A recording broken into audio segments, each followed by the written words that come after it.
This story took place in the late fall of 2003 in the suburbs of a small American town. Locals still remember it with a shudder, and the gas station that became the scene of the tragedy was closed a few months after the incident. People are sure that it is better not to stop there at night. Beginning of the story. On the evening of October 29th, a young man named Tom was driving along a deserted highway, returning home after a long trip. He had already driven many kilometers when he noticed that the gas gauge was rapidly approaching zero. An old gas station with dim neon lights appeared ahead. Seeing no other options, Tom turned into it. There was not a single car in the parking lot, and the gas station itself looked abandoned. Rusty pumps, broken store windows, and a sign with several letters out of order. But apparently, the gas was still being supplied, and Tom decided not to miss the chance to fill up, although everything inside him was telling him that he should leave. Strange gas. Attendant Tom stuck the nozzle into the tank and waited for the gas to flow. Suddenly, the gas attendant came out of the door of the store, a tall, thin man with long, dirty hair and an empty look. He was wearing a shabby uniform without identifying marks. "It's a bit late to be driving," the man said, looking at Tom for too long. "Yeah, we should have come back earlier," Tom answered, trying to hide his anxiety. The gas attendant stared at him for a long time, as if studying him. Then he slowly approached and muttered, "You shouldn't be here. They're coming back." Tom froze, not understanding who they were talking about. The man suddenly stepped back and disappeared into the dark depths of the store. The strange words made Tom speed up. He wanted to finish the gas station and leave as quickly as possible. A mysterious figure in the dark. Suddenly, Tom noticed movement off to the side of the road. At the edge of the forest belt, in the shadow of a street lamp, stood a figure. It seemed to be a person, but its outline was strangely blurred. It did not move, just looked at the gas station. Tom felt a chill on his back. He tried to see the figure, but every time he tried to focus his gaze, it seemed to move slightly, changing its position barely noticeably.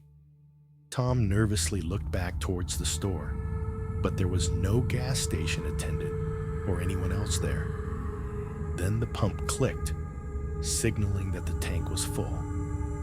Tom hastily put the gun away and closed the tank cap. The figure near the forest took a step forward. Tom felt a surge of panic, escape, and an unexpected meeting. Tom got into the car and started the engine. The figure confidently moved towards him. The headlights caught her face for a moment.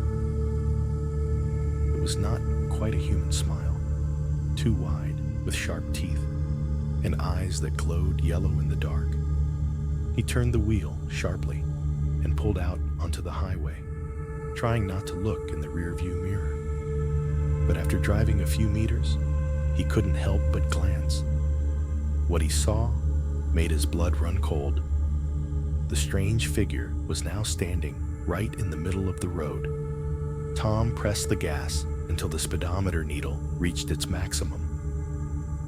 He felt relieved when both the gas station and its creepy inhabitant disappeared from the rearview mirror. But not for long. The last warning.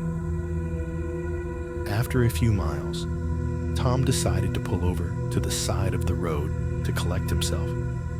His heart was pounding and his hands were shaking. He got out of the car and took a deep breath. Suddenly, his phone vibrated in his pocket.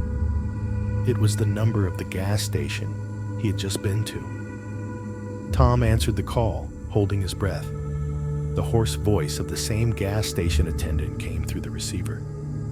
"They're already with you." The connection was cut off. Tom felt a chill run down his skin. He slowly turned around and saw that the same figure was standing on the side of the road a few meters away, much closer now. She was smiling. The end of the road. Since that day, Tom has not been in touch. His car was found a few days later on the same side of the road where he stopped. The gas tank was full, and the door of the car was open. But Tom was nowhere to be found.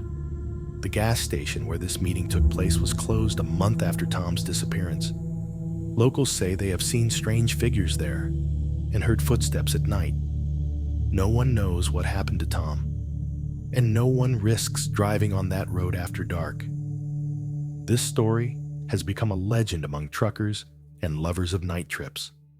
One warning they pass on from mouth to mouth. If you think something is wrong at a gas station, leave immediately and don't look back.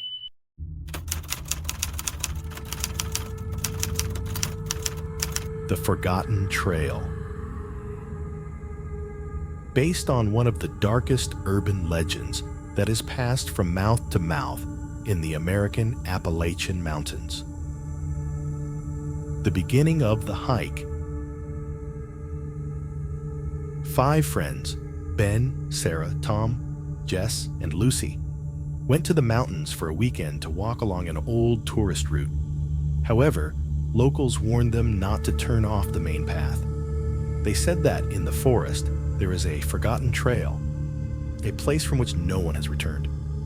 But the young people, like most heroes of horror stories, treated the warnings with distrust. On the 3rd day of the hike, the guys came across an old wooden sign, barely visible under a layer of moss. It said, "Forgotten Trail, danger ahead." Sarah, who always loved mysticism and thirsted for adventure, persuaded her friends to go further to explore the forbidden disappearances. The deeper they went into the forest, the darker the atmosphere became. The path disappeared, and old ribbons and strange amulets, similar to talismans, hung from the trees. At sunset, the friends heard eerie, incomprehensible sounds, similar to howling or crying. Having decided to set up camp in a clearing, they promised to stick together. But by morning, Tom had disappeared without a trace. The search for a friend was unsuccessful. Only a backpack remained in his place, and in it a note with the inscription, "You are next." Fear and paranoia. The remaining friends tried to find a way out, but each new turn led them back to the same clearing. Soon, Lucy began to delirious, claiming that she saw Tom among the trees, who was calling her. Now only 3, Ben, Sarah, and Jess, remained on the forgotten path. But the strange things continued. Sarah discovered that her watch was slow, and the sun seemed not to set at all, or to rise too early. Time lost all meaning. Shadow on the path. Soon, Jess found an old journal among the belongings of an abandoned cabin they had stumbled upon. The entries in it belonged to other groups that had also disappeared here. The last entry read, "We are not the first, but someone is watching, and soon it will be too late." The next night, Ben woke up to the fact that Jess was not there.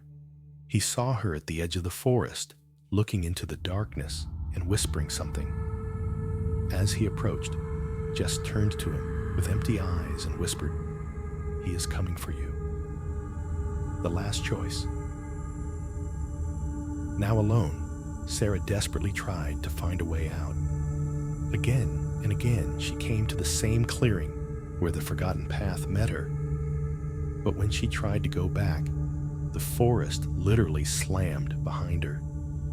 In her last despair, she heard those same steps behind her and saw a figure, a tall silhouette with an inhuman face and a cold gaze.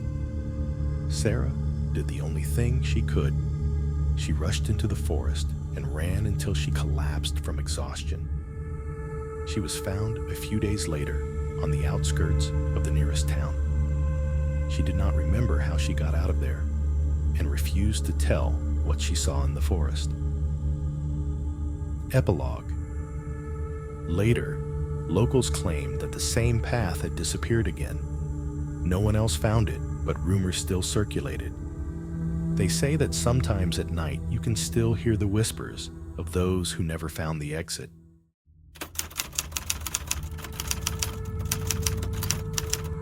In 2016, a Kansas couple, Jessica and Jake, moved into their dream home on Pine Street.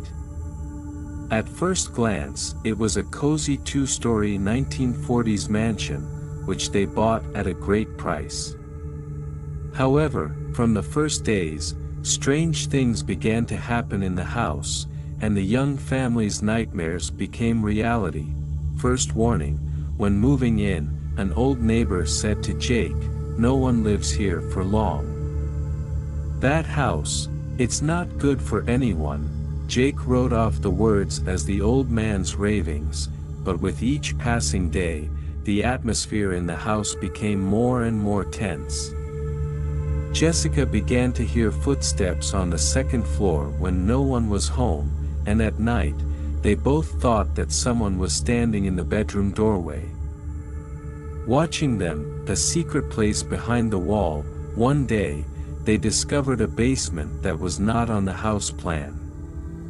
In its corner was a strange secret place with broken photographs of the previous owners. In each photo, someone had scratched out the faces. In the center of this album, Jessica found an old book containing notes in Latin. The translation of one of the phrases was, "You will see what they hide in the dark." From this point on, things began to spiral out of control. A ghost in the house. At night, Jessica saw the figure of a child in the corner of the hallway, which disappeared as soon as she turned on the light. Scratches and bruises began to appear on Jake's body, although he could not explain where they came from.